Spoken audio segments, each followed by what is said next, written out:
नारायणीयं ध्यानश्लोक। ॐ श्रीगुरुभ्यो नमः। शुक्लाम्बरधरं विष्णुं शशिवर्णं चतुर्भुजं प्रसन्नवदनं ध्यायेत् सर्वविघ्नोपशान्तये। गुरुब्रह्मा गुरुर्विष्णुः गुरुर्देवो महेश्वरः गुरुः साक्षात् परं ब्रह्म तस्मै श्रीगुरवे नमः।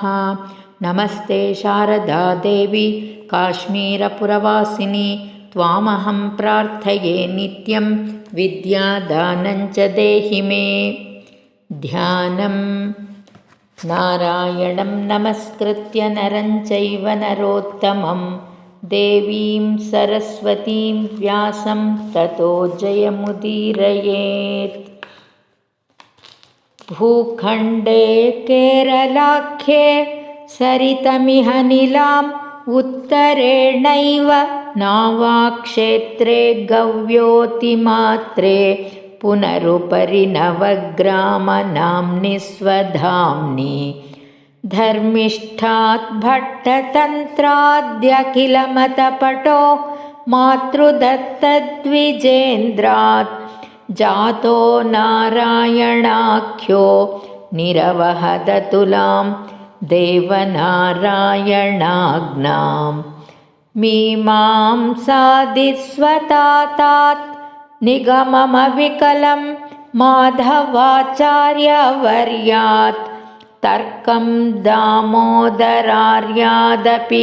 पदपदवीम् अच्युतार्यात् बुधेन्द्रात् तेषां कारुण्ययोगात् किमपि कविताम् आप्नुवं कर्ममेतत् भूयात् कृष्णार्पणं मे भवतु च सततं धीरधारेः कथायाम्।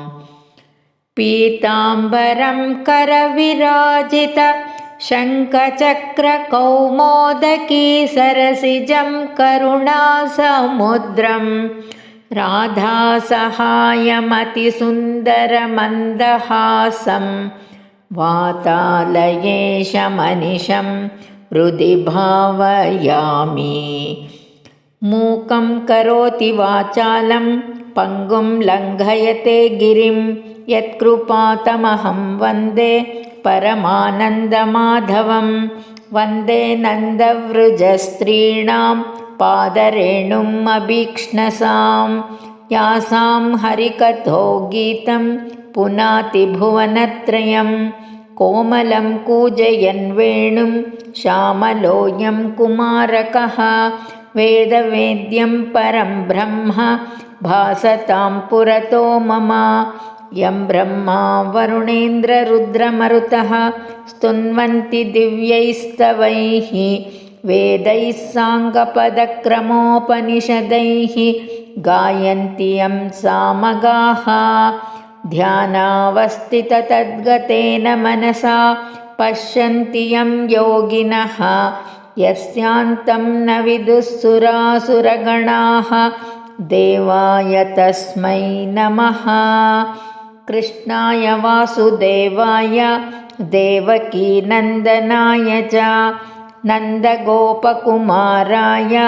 गोविन्दाय नमो नमः।